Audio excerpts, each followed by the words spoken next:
À la une de ce 13h, la cérémonie d'inauguration officielle des assemblées annuelles de la Banque africaine de développement. Ce matin au Sofitel Hôtel Ivoire d'Abidjan, le président sortant Donald Kaberuka a fait le point des travaux de l'institution.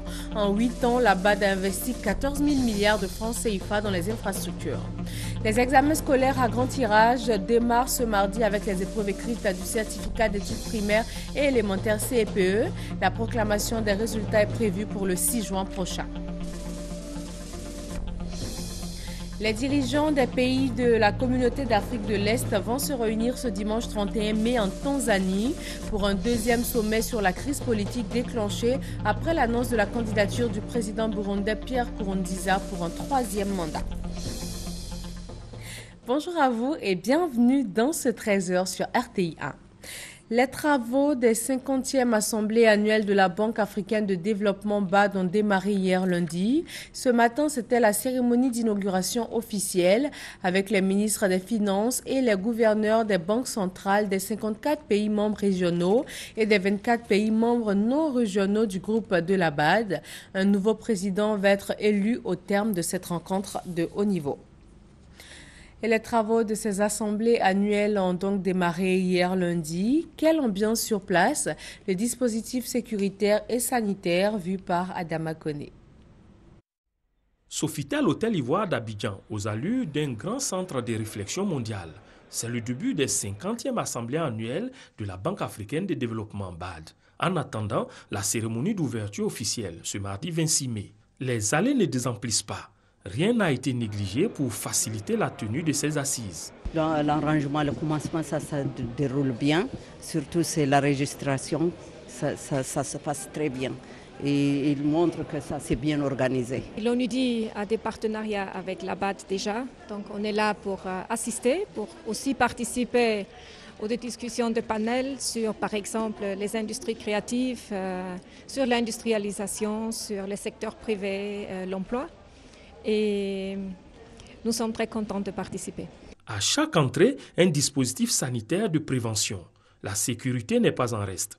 Après une réunion de mise au point, les responsables rassurent. Les dispositions ont été prises, on ne va pas rentrer dans tous les détails, mais déjà il y a une prise en compte à l'aéroport. Il faut faciliter l'accès de tous les participants, qui sont des milliers sur le territoire ivoirien, en conciliant événements et sécurité par ces moments. Le escorte et puis la sécurisation des sites d'hébergement. Une fois cela terminé, le site de la conférence qui abrite les travaux et l'hébergement de certaines autres personnalités est aussi pris en compte. Donc voilà un peu, nous sommes venus pour réactiver le PC opérationnel sur place, pour réitérer les consignes à nos collaborateurs. Le message, c'est celui de la discipline, que les instructions laissées à nos hommes soient exécutées par tous les participants pour éviter des désagréments. Là où c'est réservé pour des VIP, il ne faudrait pas que quelqu'un vienne stationner là. La tenue de ces assemblées à Abidjan est aussi l'occasion de confirmer le positionnement de la Côte d'Ivoire. Je trouve ça remarquable, à la fois dans la qualité de l'accueil, dans l'organisation qui a précédé cet événement, qui marque aussi, à sa manière, le retour de la Côte d'Ivoire dans le concert des grandes nations et qui affiche le leadership ivoirien par l'inauguration du siège, le retour du siège en Côte d'Ivoire. Et donc pour moi, à titre personnel, mais je crois aussi pour le Cap-Vert, je suis très heureux de retrouver un pays que je connais et qui a vu ma jeunesse se faire. Entre les fils pour se faire établir un badge et la recherche d'une salle de réunion, les quelques 4000 participants à ces assises gardent le sourire. Ils ont 5 jours pour définir la position de l'Afrique face au nouveau paysage mondial. En marge de ces assemblées de la BAD, le ministre de l'intégration africaine et des Ivoiriens de l'extérieur a rencontré le directeur de l'intégration régionale de la Banque mondiale. Ensemble, ils ont travaillé sur la mise en place d'un programme de financement pour la mobilité des valeurs dans l'espace ouest africain. Reportage. Des opportunités d'affaires pour les investisseurs en Afrique de l'Ouest. La Banque mondiale est intéressée à financer des projets dans le cadre de son programme de partenariat pour la mobilité des talents intra-africains. Pour l'institution financière, le mouvement des talents au sein de la région permet d'accroître le niveau de productivité et de compétitivité des entreprises, ce qui peut en retour stimuler la croissance et créer des emplois à travers une intégration économique accélérée. Au cours de la séance de travail avec le ministre de l'Intégration africaine et des Ivoiriens de l'extérieur, Colin Bruce, le directeur du département de l'intégration régionale de la Banque mondiale, a proposé que la Côte d'Ivoire soit la locomotive du programme. Une nouvelle avenue qui s'ouvre de nos jours, c'est surtout avec la disparition des frontières, c'est le mouvement des talents entre les pays. Et en cette matière, il y a la Côte d'Ivoire qui prend un rôle de leadership au niveau de la région. Une proposition qui, selon Ali Koulibaly, est un atout non seulement pour le pays, mais aussi pour la sous-région. Notre pays a déjà abrité un projet pilote qui s'avère concluant. Au sein de l'UMOA, nous sommes le moteur de l'économie ouest-africaine. Nous pourrions être les leaders, un acteur important pour la promotion des échanges. Les réunions techniques des groupes de travail constitués pour le programme auront lieu à Abidjan cette semaine. Des jeunes Africains, réseau de collaborateurs du groupe de la Banque mondiale et du FMI se sont réunis en club. Ils entendent jouer un rôle de choix dans le développement du continent. Sidonie Davila. La jeunesse africaine veut apporter des idées dans la lutte contre la pauvreté sur le continent. Le Forum de la jeunesse africaine leur en donne la possibilité à travers sa deuxième rencontre annuelle. Cette plateforme, initiée par le Club des jeunes d'Afrique, vise à faire éclore des idées innovantes chez les jeunes et à fédérer les compétences pour parvenir à des solutions de développement concrets en Afrique. Nous, les jeunes Africains de la Banque mondiale et du FMI, conscients des opportunités que nous avons en interne, nous utilisons notre network pour créer cette plateforme. 70% de la population africaine est jeune, âgée de moins de 35 ans. Donc nous avons compris que le problème 1, c'est la jeunesse. 2, ce sont les emplois. Pour ces constats-là, on a décidé de réunir tous les plus grands investisseurs.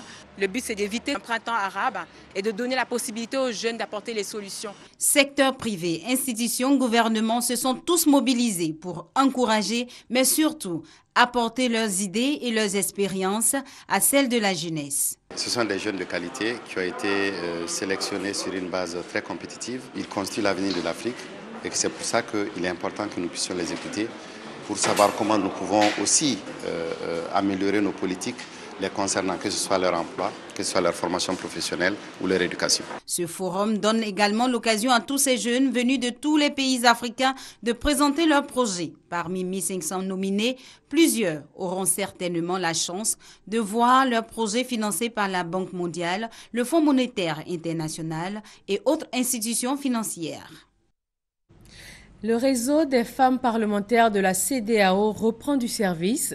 Il avait marqué une pause du fait de l'épidémie de fièvre Ebola. Ce réseau a distingué des personnalités pour leur contribution à son essor. Léandro. 12 personnalités dont le président gambien Yaya Jammeh et le président du Parlement de la CEDEAO, Ike Ikeremadou, récompensés par l'ECOFEPA, le réseau des femmes parlementaires de la CEDEAO. C'est en raison de leurs appuis aux initiatives de ce réseau, plaidoyer pour la promotion de la femme et solidarité envers les populations de l'espace CEDEAO. La relance de ces activités en 2012 explique la distinction de la présidente de ce réseau, la députée de Trècheville, Aminata Tungara. Les femmes députées de la CEDEAO ont apporté leur soutien aux réfugiés qui ont fui la guerre dans le nord du Mali en leur remettant des vivres et des non-vivres. Toujours au Niger, ECOFEPA a volé au secours de la population victime des inondations. Ce sont plus de 30 tonnes de riz, ainsi que du savon et des détergents pour un montant de $32 000 qui ont été distribués. Encore estompées par l'épidémie de la fièvre à virus Ebola, les activités de l'ECOFEPA reprennent avec cette cérémonie de distinction. Avant octobre 2015, échéance du mandat de son actuel bureau, le réseau des femmes parlementaires va équiper des centres de santé de l'espace CEDEAO.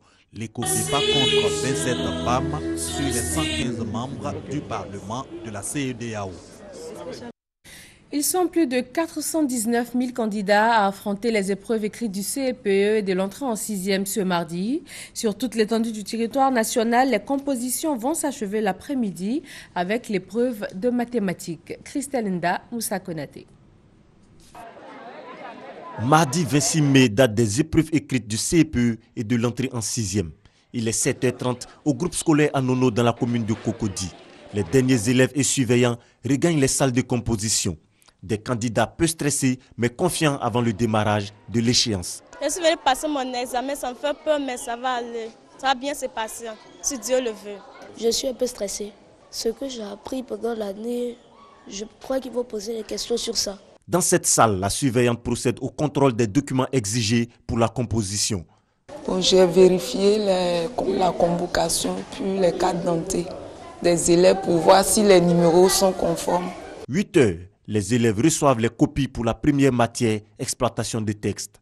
Bien les enfants, on commence par remplir le nom et le prénom, soigneusement. On y va ensemble. Il faut regarder là sur la carte d'identité pour ne pas se tromper. N'oubliez pas aussi de remplir votre numéro de table. Regardez sur ce qui est collé sur la table. Tout doucement. À l'EPP Cocody Est, candidats et examinateurs sont à la tâche. Il y a cependant un cas de maladie signalé, mais plus de peur que de mal. Il y a une jeune fille qui ne se sentait pas bien, elle a commencé à vomir. Et donc nous avons, comme le centre de santé est tout juste à côté, nous les avons appelés pour qu'ils puissent résoudre le problème. Donc tout se passe bien pour le moment. Elle a regagné la salle. Elle a regagné la salle, oui. Donc dans notre centre, il y a un groupe de candidats officiels et un autre groupe de candidats libres. Et donc il y a 4 candidats officiels qui sont absents. Au niveau des enseignants, tout se passe bien. Tout le monde est là. 419 591 candidats prennent part à ces épreuves écrites du CEPE et de l'entrée en 6e. La proclamation des résultats est prévue pour le 6 juin prochain. Dans le Gbeke, des dispositions particulières ont été prises pour le bon déroulement de cet examen de fin d'année. Il s'agit principalement de mesures pour éviter la fraude et la tricherie. Les examens à grand tirage marquant la fin de l'année scolaire 2014-2015 ont débuté ce mardi matin à Bouaké par le certificat d'études primaires élémentaires CEP et le concours d'entrée en 6e. Dans les 2 directions régionales de l'éducation nationale et de l'enseignement technique de Bouaké, plus de 20 000 écoliers affrontent les épreuves. Ce sont des candidats confiants qui ont débuté ces épreuves. Les autorités administratives et éducatives ont sillonné quelques écoles pour voir le bon démarrage des épreuves. Diabo, commune située à une vingtaine de kilomètres de Bouaké, les 173 candidats dont 63 filles ont entamé cet examen par des épreuves de français. Candidats surveillés par 16 enseignants. Cette année encore, les consignes sont claires, la tricherie et la fraude sont à bannir. Les parents d'élèves sont obligés de se tenir loin des centres d'examen pour éviter toute tentation. Les candidats ont été exhortés à travailler sereinement afin de faire enregistrer à la région de Gbeke un bon taux de réussite. Le taux de réussite de l'année scolaire 2013-2014 était de 79%. La proclamation des résultats est prévue pour le 6 juin prochain. À Kong, dans le nord-est de la Côte d'Ivoire, les mois de mai et juin sont consacrés au mariage groupé. Parmi ces unions collectives se retrouvent bien souvent des mariages précoces, des pratiques sociales que l'UNFPA veut éliminer en sensibilisant les populations. Charles Tatou. Dans certaines régions de la Côte d'Ivoire, les pratiques du mariage précoce demeurent encore. Pourtant, elles ont des conséquences néfastes. La jeune fille qui fait un enfant constitue un problème pour elle-même et pour sa famille parce qu'elle-même n'a pas fini de se développer. Les petites filles à l'âge de 14 ans, 13 ans, 15 ans, accouchement, ça nous fatigue. Il y a d'autres même qui décident même dans ça même. Ces pratiques sociales s'accentuent sous une autre forme dans la région de Kong avec les jeunes d'aujourd'hui, au point que leurs géniteurs sont devenus impuissants. Ici, il y a souvent des mariages groupés. Entre ces mariages groupés, les mariages précoces. qui se font toujours avec le consentement des parents. Cela nous écœure de savoir que les autorités coutumières cautionnent cela. On vient, on te pardonne, papa, pardon, mon fils a scenté votre fille, bon, comment a fait ça? Tu es obligé aussi d'accepter et on lui dit, bon, comme il l'a scenté, il faut la marier. Les mariages précoces vont également à l'encontre d'une des exigences de l'émergence de la Côte d'Ivoire à l'horizon 2020, notamment l'instruction de tous les enfants du pays, vœu cher au président de la République Alassane Ouattara. Au lycée moderne Dominique Ouattara de Kong, plusieurs jeunes filles sont sorties du système scolaire du fait des mariages précoces. Une jeune fille qui revient des vacances, elle est en grossesse et quand on échange avec elle, elle nous dit que sa grossesse vient de son mari. Non, lui, ça ne le gêne pas. Lui, il fait son devoir de mari. C'est tout à fait contraire à nous, nos objectifs. Interpellées par la situation, les autorités locales sollicitent l'appui des partenaires du pays pour la sensibilisation des leaders communautaires et des guides religieux. La rencontre animée par les responsables du bureau local de l'UNFPE de Bouaké répond donc à cette préoccupation. Elle a été marquée par la prise d'engagement des leaders communautaires et des guides religieux pour la lutte contre ce phénomène. Nous prenons l'engagement de mobiliser nos communautés pour soutenir les actions du gouvernement et des institutions internationales. Le taux de scolarisation de la jeune fille à Kong est passé de 12% en 2008 à 28% en 2015. Il y a eu un effort, certes, mais les sensibilisations doivent se multiplier encore. Même combat à Daloa, dans le centre-ouest ivoirien. Les populations sont sensibilisées à lutter contre les grossesses en milieu scolaire. L'agence ivoirienne de marketing est allée vers les élèves des collèges et lycées. Thérèse Yoboué.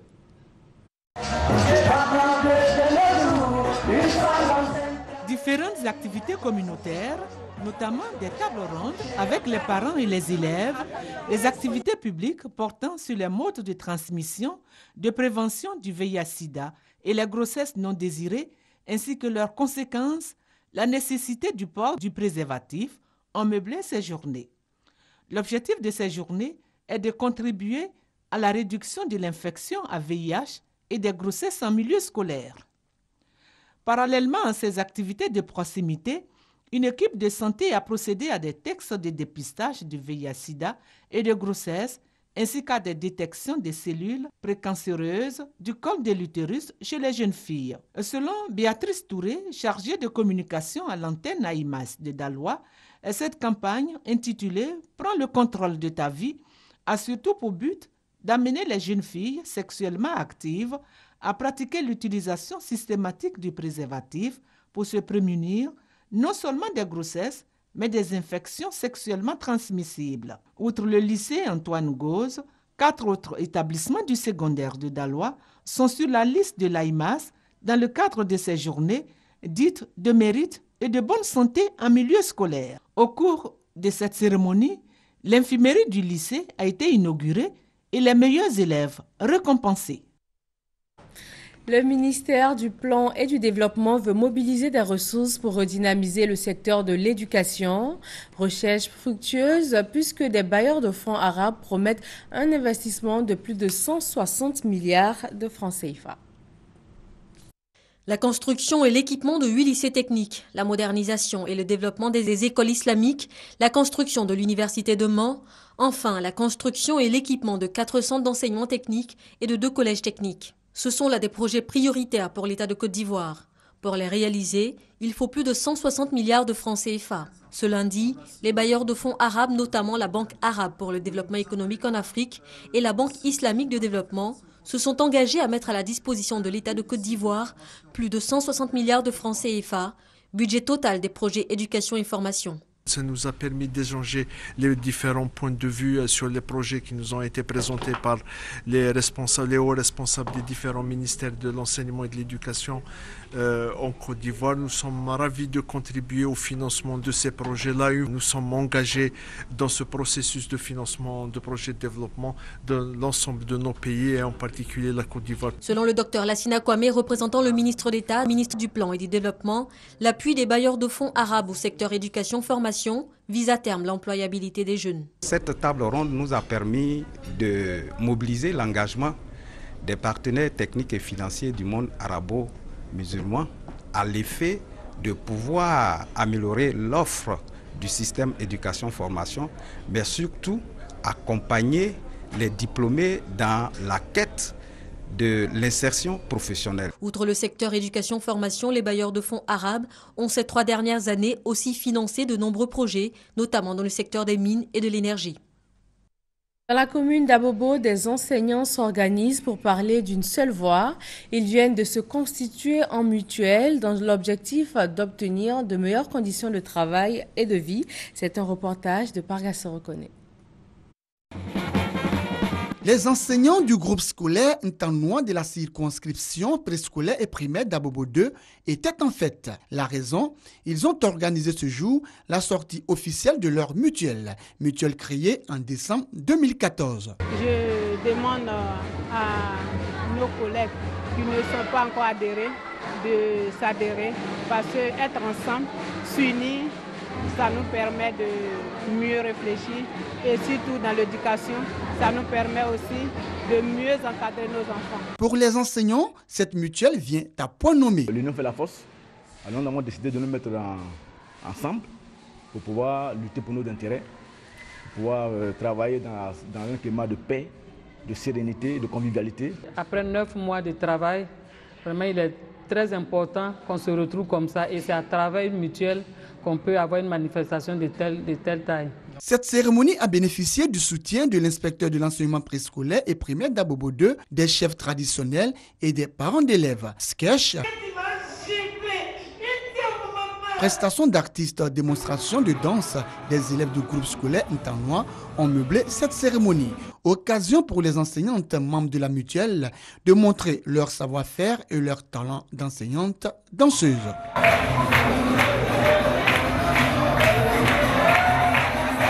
La Côte d'Ivoire se prépare à participer à la conférence de Paris sur le climat. Le ministère de l'Environnement, de la Salubrité urbaine et du Développement forme les journalistes dans la formulation des contributions au niveau national. C'est un reportage de Herman Yamia. Comment rétablir le tissu social détérioré du fait des crises successives que la Côte d'Ivoire a connues? Comment assurer la veille, l'alerte et la prise de décision en matière de solidarité et de cohésion sociale? C'est pour répondre à ces préoccupations que le décret numéro 2008-62 du 28 février 2008 a mis en place un observatoire de la solidarité et de la cohésion sociale OSCS. Ces missions ont été déclinées devant les populations d'Abobo par le ministère de la Solidarité, de la Famille, de la Femme et de l'Enfant. Quand on comprend mieux une notion, on sait comment est-ce qu'on peut la mettre en œuvre. Et la Côte d'Ivoire ayant besoin de solidarité et de cohésion sociale, c'était important pour nous, en tant qu'outil de veille, d'alerte et d'aide à la décision, de pouvoir produire ce manuel. L'activité de promotion de la cohésion sociale sera soutenue par un manuel de base qui développe les concepts de solidarité et de cohésion. Ce manuel a été remis par les autorités du ministère de tutelle aux responsables de l'éducation nationale et de la formation technique. Nous allons nous atteler à mettre à disposition de toutes les structures, les établissements publics comme privés, primaires comme secondaires, ces outils-là, pour que cette notion de cohésion et de solidarité puisse prendre forme. Après l'étape inaugurale d'Abobo et d'Anyama, suivront d'autres campagnes de proximité dans toutes les régions du pays, mais aussi à travers les médias et les supports Internet. Plusieurs acteurs, élèves, chefs coutumiers, artistes et responsables d'associations étaient de la cérémonie. Et c'était un reportage signé Maïsako sur le démarrage des activités de l'Observatoire de la solidarité et de la cohésion sociale. Dans la commune de Port-Boué, c'est à Abidjan, une organisation non gouvernementale chrétienne vole au secours des veuves et des orphelins. Elle a initié une caravane sociale pour faire des dons à cette couche défavorisée de la population. Le reportage de Herman Yamia. Venir en aide aux plus démunis, porter assistance aux veuves et aux orphelins, tel est le cheval de bataille de l'ONG La Compassion du Christ, une mission qui l'a conduit dans plusieurs localités du pays. Dernière escale de cette randonnée solidaire, la commune de Port-Boué, où l'ONG La Compassion du Christ a soulagé plusieurs veuves et orphelins par des dons de vivres d'une valeur totale de près d'1 million de francs CFA. À l'origine de la création de cette ONG, l'histoire personnelle de sa présidente Viviane Afro. Étant dans le coma, mangeant dans les poubelles, le Seigneur a permis que je sorte de là. J'ai fait la promesse à Dieu. Si jamais tu me fais sortir de là, je te jure, je te fais la promesse et je consacre toute ma vie entière à tous mes frères et sœurs qui sont en détresse, ainsi que les enfants de la rue. En plus des dons, les bénéficiaires ont eu droit à un concert de chantre. Les pisciculteurs et agents animateurs du secteur aquacole formés par le CNRA, c'est dans le cadre du projet de développement durable de la pêche et de l'aquaculture en Côte d'Ivoire. Objectif, leur permettre de maîtriser les différentes étapes de la gestion des matrices des œufs, des larves et des alevins. Charles Tatou. Pour la relance de la pisciculture en Côte d'Ivoire, le gouvernement fonde son espoir sur la souche tilapia de Boaké, revenue du Brésil, après plus de 40 ans avec des performances zootechniques très améliorées. D'ailleurs, dans le cadre de cette relance, une convention de coopération entre les ministères ivoiriens et brésiliens en charge du domaine a été signée en 2013. Convention suivie également de la signature en 2014 d'un accord de financement par le gouvernement brésilien. Cet appui à hauteur de plus de 430 millions de francs CFA porte sur le projet de développement durable de la pêche et de l'aquaculture en Côte d'Ivoire. C'est donc pour renforcer les capacités des techniciens ivoiriens que la coordination du projet, en accord avec la partie brésilienne, a initié cette session de formation.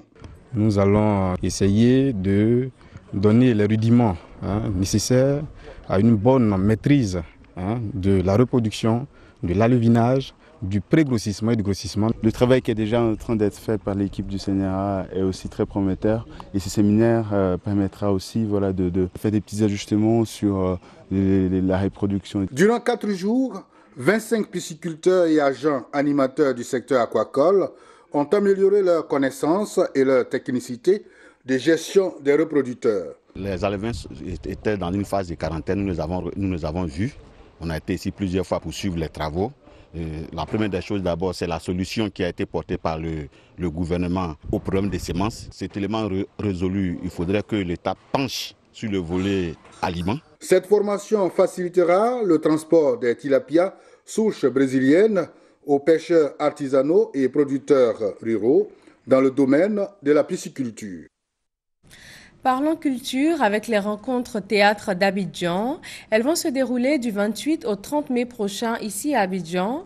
Le Centre national des arts et de la culture veut par cette initiative hisser le théâtre au rang des arts majeurs en Côte d'Ivoire. Pour cette deuxième édition qui va se dérouler sur une dizaine de sites, un public de 10 000 personnes est attendu. Guillaume Zéré, Hermaniamien. Pour la relance de la pisciculture en Côte d'Ivoire, le gouvernement fonde son espoir sur la souche tilapia de Boaké, revenue du Brésil, après plus de 40 ans avec des performances zootechniques. Voilà, des désagréments techniques. Nous allons maintenant revenir donc sur cet élément de rencontre du théâtre d'Abidjan.